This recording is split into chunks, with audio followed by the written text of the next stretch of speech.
Seorang tiktokers bernama Bima Yudo viral lantaran mengkritik pemerintahan Lampung yang dinilainya tidak mengalami kemajuan. Salah satu yang dikritiknya terkait infrastruktur jalan yang berada di provinsi tempat kelahirannya tersebut.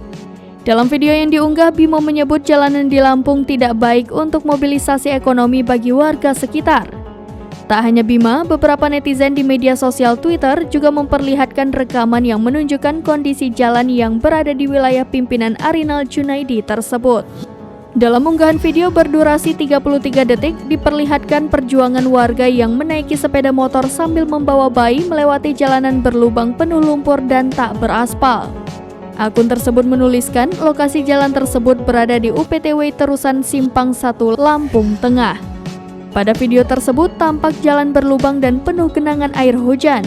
Berdasarkan penelusuran wartawan di jdih.lampungprov.go.id, anggaran pemeliharaan jalan di Lampung tahun 2023 hanya 72,4 miliar rupiah dari total APBD mencapai 7,3 triliun rupiah.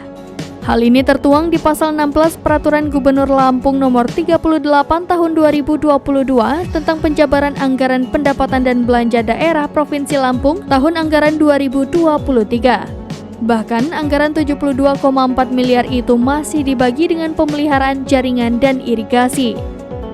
Di sisi lain, pada pasal 17, anggaran belanja untuk perjalanan dinas direncanakan 214 miliar rupiah atau 3 kali lipat dari anggaran pemeliharaan jalan, jaringan, dan irigasi.